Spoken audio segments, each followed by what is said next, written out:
नहीं वासुदेव, मैं उस यज्ञ में भाग लेना उचित नहीं समझता।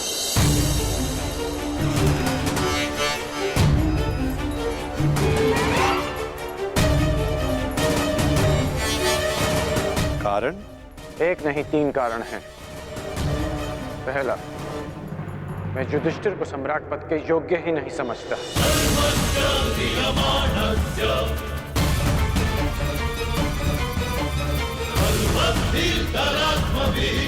दूसरा, मेरी दृष्टि में युधिष्ठिर युवराज दुर्योधन से उत्तम शासक नहीं है।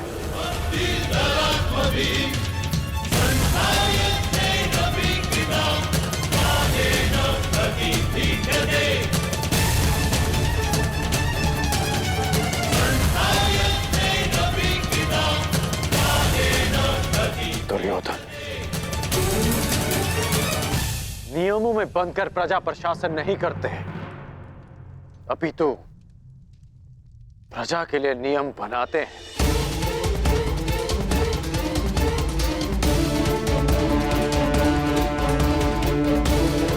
और मुझे पूर्ण विश्वास है कि मेरे मित्र के राज्य में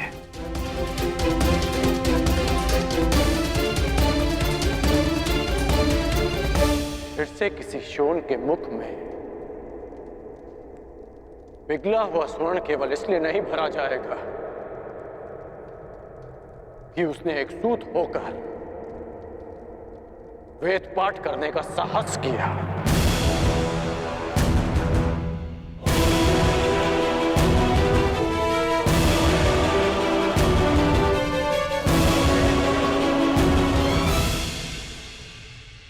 और तीसरा और सबसे बड़ा कारण, मैं धर्मराज के परिवार का सदस्य भी नहीं।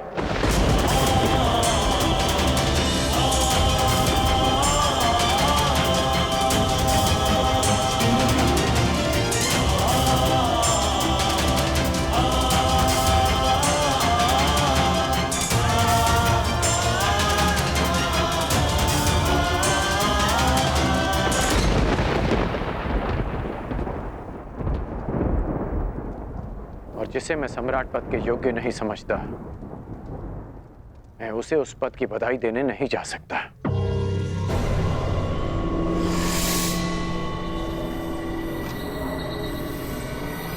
क्षमा कीजिए केशव कि मैं आपके इस निमंत्रण को अस्वीकार कर रहा हूं।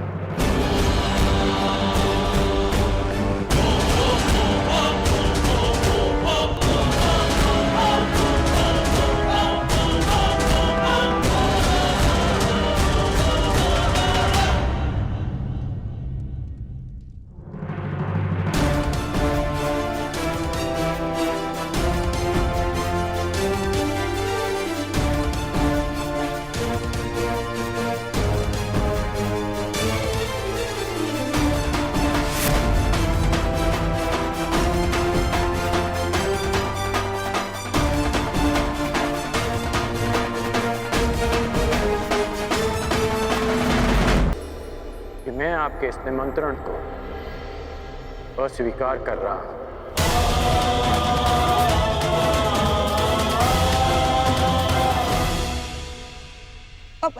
वासुदेव, अंगराज थोड़े भावुक हो गए, परंतु आप निश्चिंत रहिए, हस्तिनापुर इस यज्ञ में अवश्य सम्मिलित होगा। मुझे आपके आगमन की प्रतीक्षा रहेगी गांधार नरेश।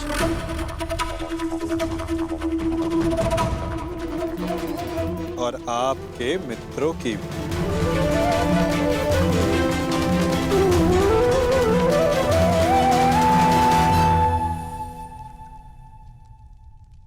बुआ, बहुत लंबी यात्रा से आया हूं, भूख लगी है।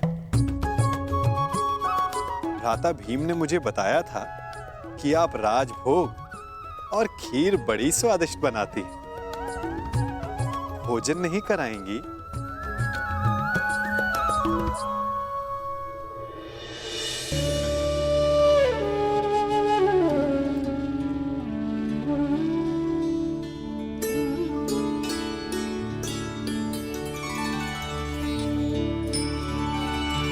आनंद आ गया बुआ।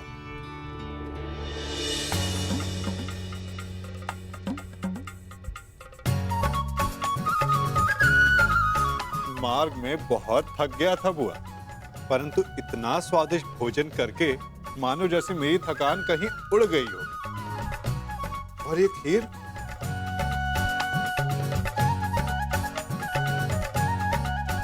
ये खीर तो बहुत ही स्वादिष्ट है बुआ।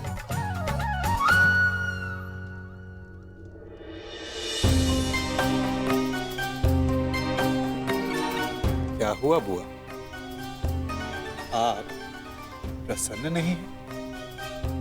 आपके पुत्र राजसूय यज्ञ करने जा रहे हैं। आप अपने पांचों पुत्र से मिलने वाली हैं बुआ। आपको तो परम आनंदित होना चाहिए।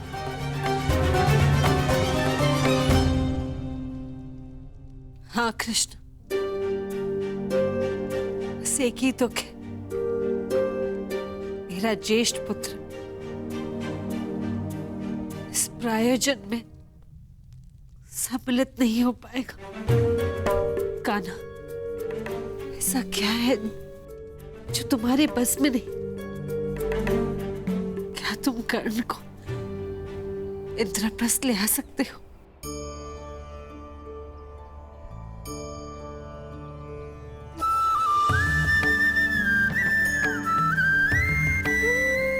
मैंने तो छाछ का ऋण भी उतारा है बुआ।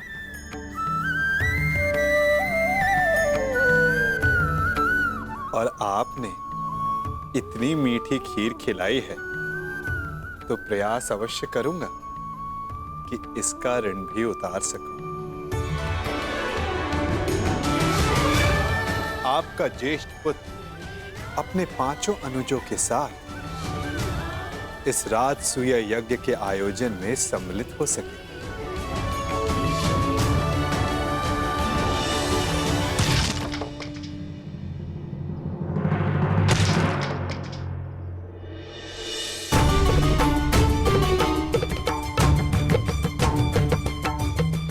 ऐसे आघात शत्रु पर उचित है महाबली। बेचारी लकड़ी को पीड़ा क्यों दे रहे हो?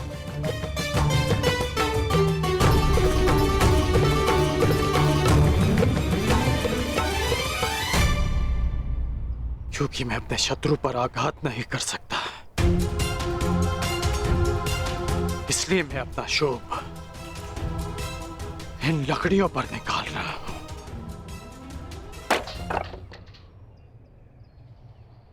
इस समय शत्रुओं की नहीं, मित्रों की सोचो में।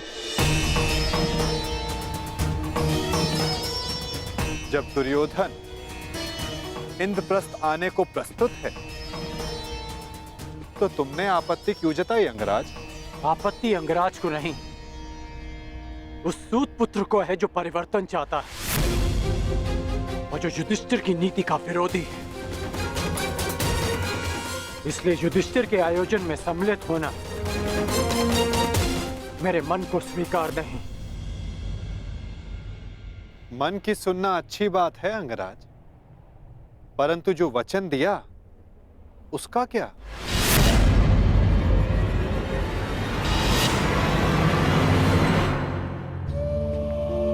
पांडवों की अनुपस्थिति में बुआ कुंती की रक्षा करने का वचन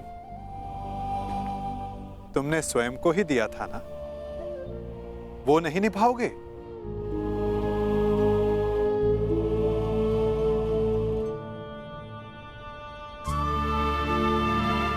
मैंने तो बस तुम्हें तुम्हारा वचन स्मरण करवाया है अंगराज। उसे निभाना है या नहीं, ये तुम्हारा निर्णय है।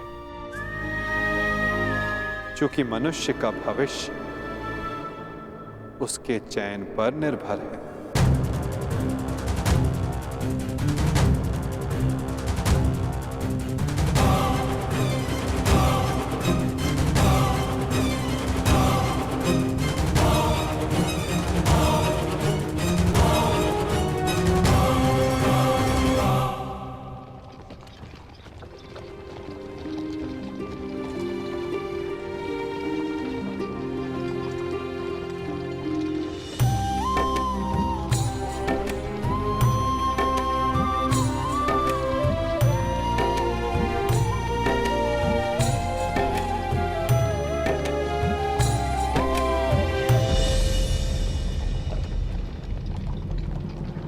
सारथी, रथ रोको।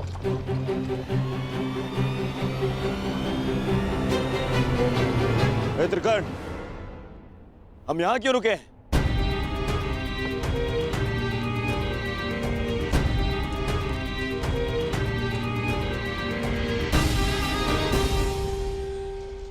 हम इंद्रप्रस्थ की सीमा पर खड़े हैं मित्र।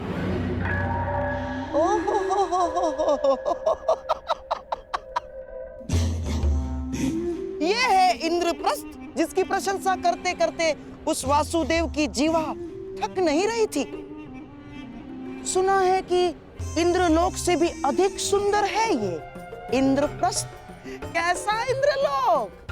ऐसा प्रतीत होता है कि दरिद्र लोक में पहुंच गए हैं हम। और हाँ, वैसे भी जो सारा जीवन वन में व्यतीत करते आए हैं, उनसे इससे अधिक अपेक्षा क्या की जा सकती?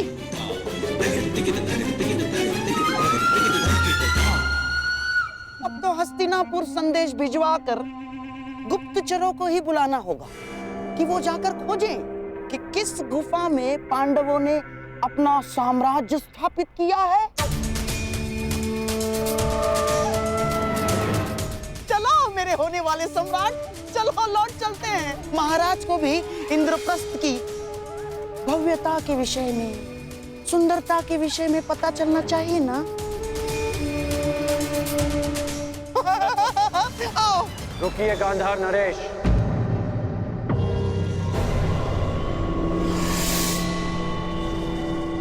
आप तो गांधार के राजा हैं ना, तो क्या आपको ये नहीं पता कि इंद्रप्रस्थ को देवताओं के वास्तुकार विश्वकर्मा ने बनाया है? कुछ तो दिव्य बनाया होगा ना। तुम्हारा तात्पर्य क्या है मित्र?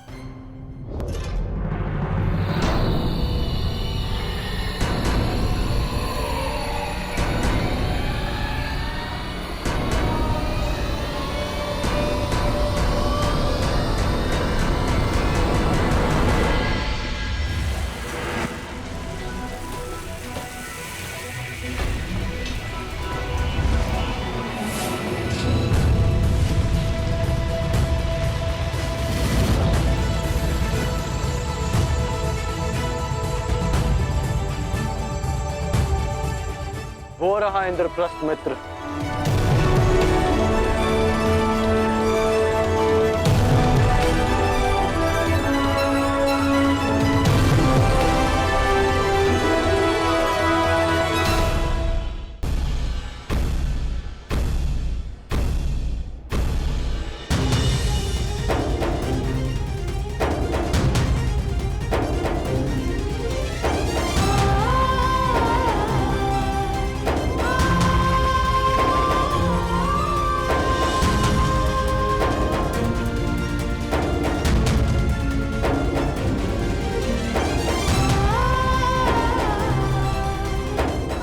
इसी प्रकार तुम सब प्रगति करते रहो पुत्र।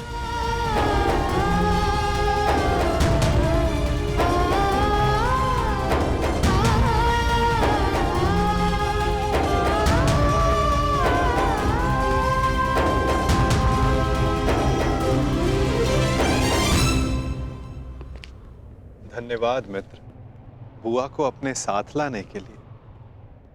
धन्यवाद स्वीकार नहीं कर सकता वासुदेव। मैं यहाँ केवल अपना वचन निभाने आया हूँ। कारण कुछ भी हो मित्र, परंतु इस समय तुम पांडवों के अतिथि बन ही गए। अब सत्कार तो स्वीकारना पड़ेगा ही।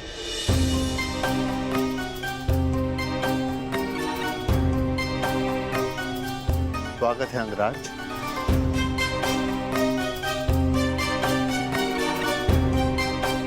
इंद्रप्रस्थ आपका अभिवादन करता है।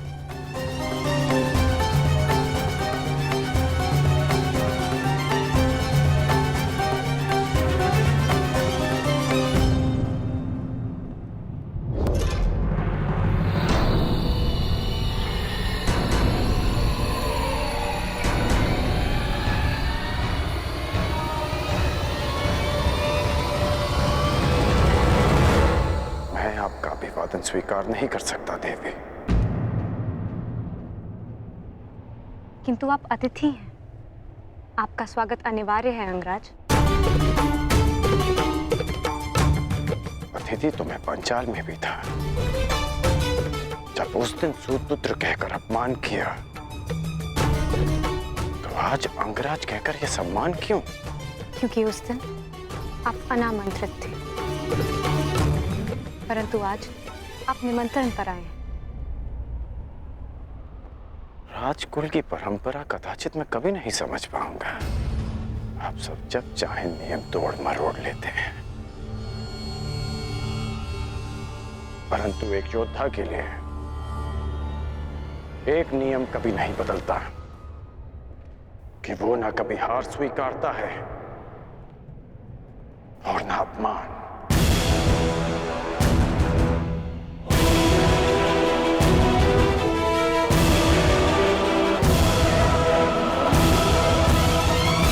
वैसे भी मेरी दृष्टि में युधिष्ठिर युवराज दुर्योधन से श्रेष्ठ शासक नहीं है। परंतु एक ये शासक तो अपना अपना दृष्टिकोण है अंगराज। अति सुंदर।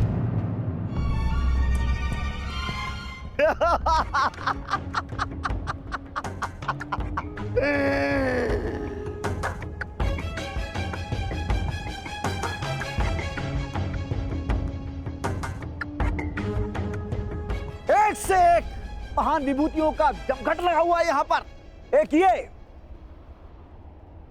जो बचपन से दान में अधिकार मांगता आया,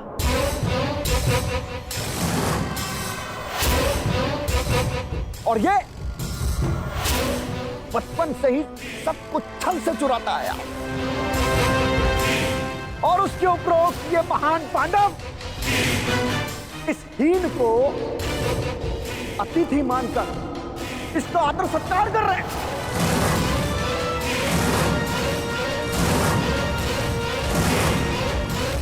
सावधान यदि नरेश। शांत हो जाओ विकोदर। इस समय छेदी नरेश शिशुपाल आपके अतिथि हैं, और अतिथि अतिथि का अपमान करे तो ये राजसूय यज्ञ के फल को निष्फल कर सकता है। परंतु स्मरण रहे शिशुपाल, मैं अतिथि के बंधन में नहीं बंधा हुआ हूं।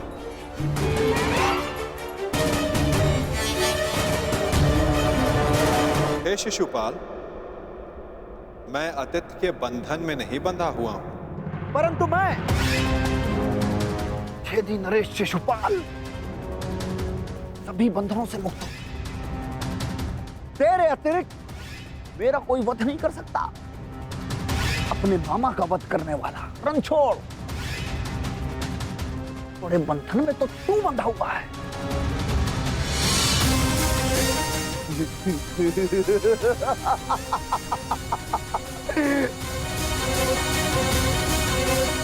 जब तक इस माला में मोती शेष हैं,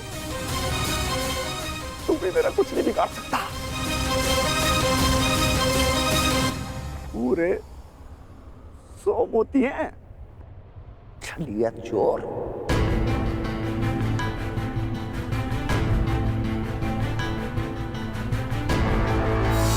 नहीं शिशुपाल, अब केवल 99 रह गए, और जैसे ही ये सारे मोती समाप्त हुए, तुम्हारे 100 अपराध भी पूरे हो जाएंगे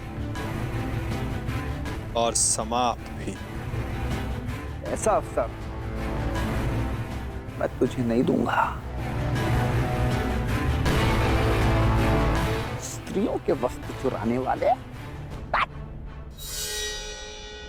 शिशुपाल, वरदान यह है कि तुम्हारा कोई वध नहीं कर सकता,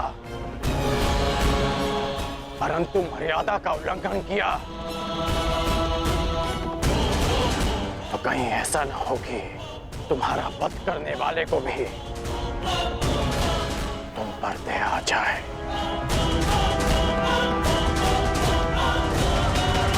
अंगराज, हम यहां पांडवों के आनंद में आए हैं, यहाँ कोई उत्पात उचित नहीं होगा।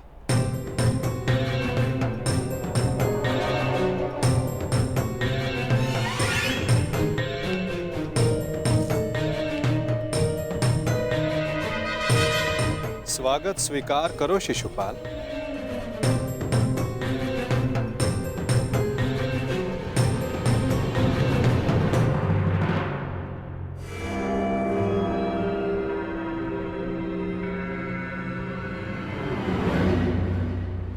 एक पुरुष को सब पत्नियां संतुष्ट नहीं कर सकती, और तुम अकेली ने 5 को संतुष्ट कर दिया।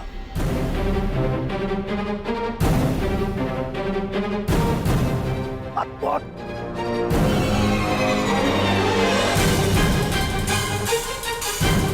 संतोष मनुष्य की शील में होता है और शील मनुष्य की दृष्टि में। अपनी दृष्टि सीधी कर लीजिए, वो क्या है ना, टीका टेढ़ा हो जाएगा।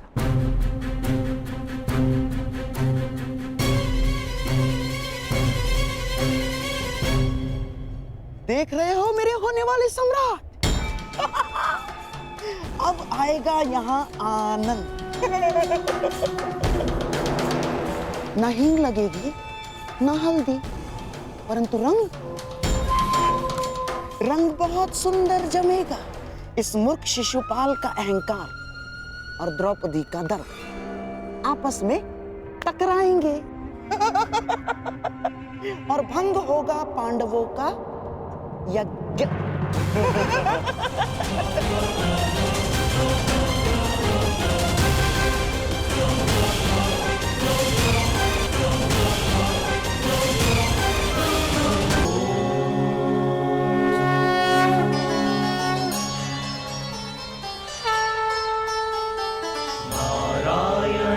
नमस्कृत्य नरं चैव नरोत्तमं देवीं सरस्वतीं व्यासं ततो जयमुदीरये। मामाश्री, जब तक ये कृष्ण यहाँ पे है, वो इस यज्ञ को भंग होने नहीं देगा।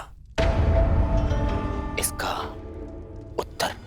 कृष्ण के छल के उत्तर में ही तो ये शिशुपाल नामक फल लाया हूं मैं।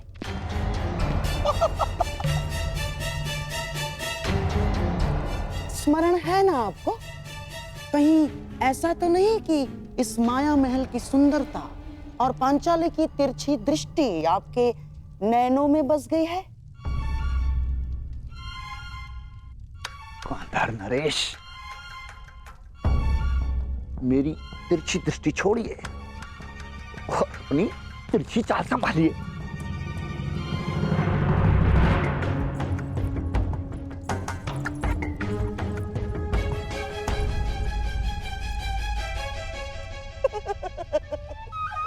छेदी नरेश, द्रौपदी उस दिशा में अकेली जा रही है।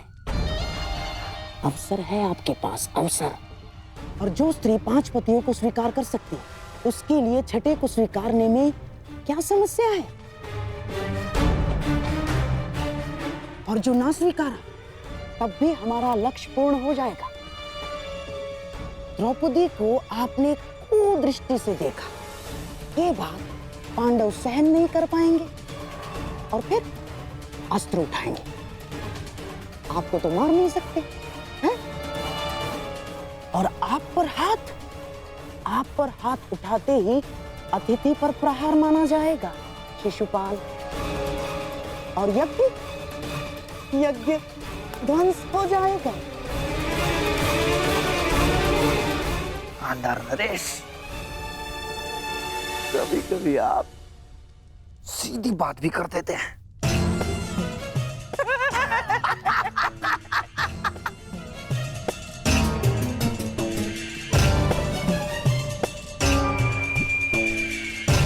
आओ मेरे होने वाले सम्राट, अग्नि प्रज्वलित कर दी है। आओ, थोड़ा घी भी डाल दे।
आहा, सुंदर, क्या भाग्य है इन पुष्पों का।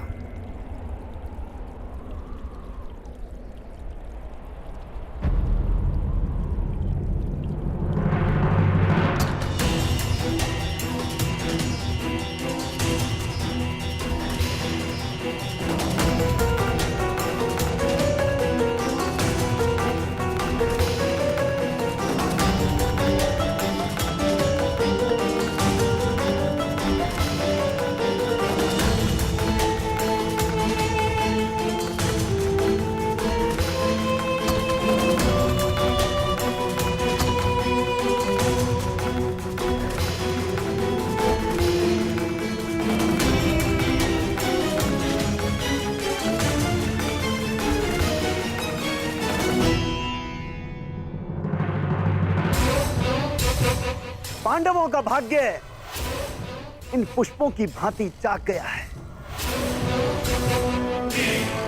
जरा भी जगा दो। अपनी मर्यादा में रहो शिशुपाल। हट! वहां 5 पतियों वाली स्त्री मुझे मर्यादा में रहना सिखाएगी। ये तुम्हें शोभा नहीं देता पंचाली।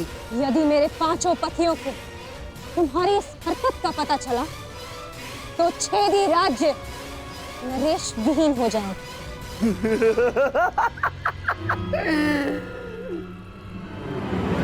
कहाँ हैं तुम्हारे 5 पति? यहाँ तो सिर्फ मैं हूं। और अगर तुम्हारे 5 पति यहाँ पर आ भी जाएं, तब भी वो छेदी नरेश शिशुपाल का बाल भी बांका नहीं कर सकते।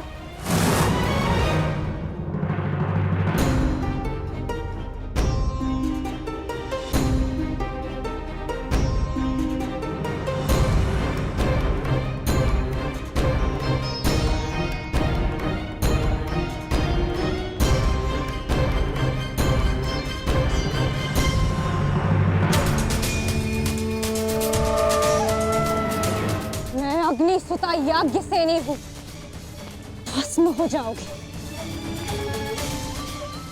देखता हूं इस अग्नि में कितना ताप है।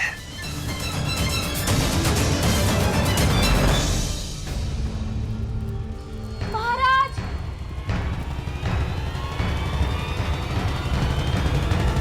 छेदी नरेश महारानी पर कुदृष्टि डाल रहे हैं।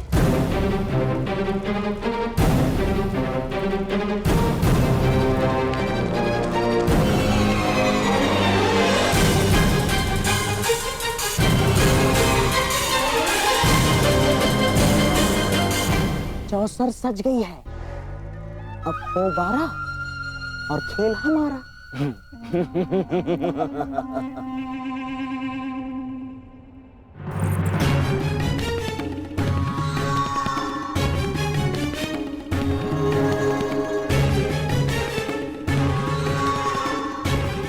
आज मुझे अपने ताप का अनुभव करने दो पांचाली।